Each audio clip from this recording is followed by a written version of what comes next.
Good morning, how are you? I'm fine, thank you. That's great. So tell me, we're here today for the 50th March on Washington.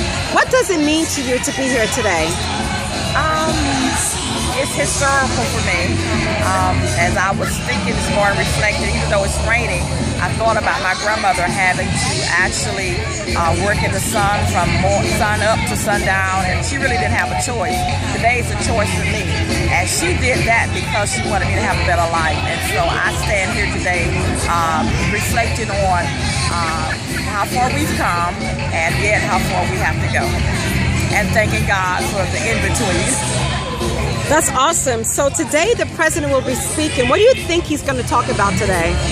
I think he'll be reflective as well. I think that he'll be speaking as the President of the United States, but I also think that he will speak as a black man, and he'll encourage and he'll speak to where we will go from here and the plan of where we go from here. So I'm excited to hear what he has to say.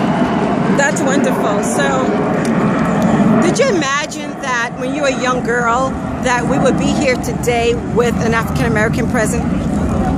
Absolutely not.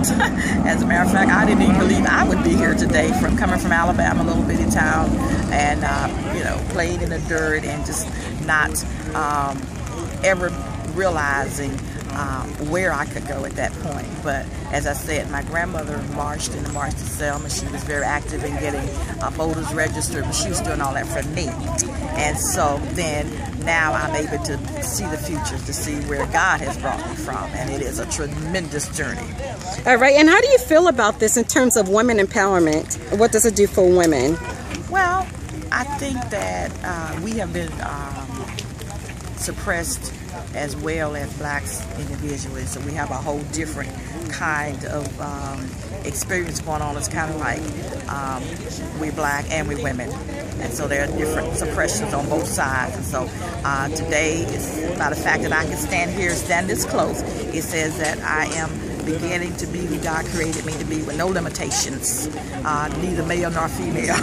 And so I believe that I have the potential to become what God has created me to do, whether male or female.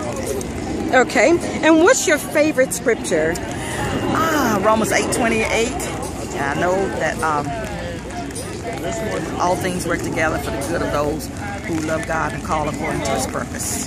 All right, well, thank you so very much. You will definitely see this interview in Silke Endress, Lifestyle of Lady CEO. We're International Professional Women's Magazine. Thank you so very much for sharing this experience with us today. You're welcome. Thank you. Bye-bye.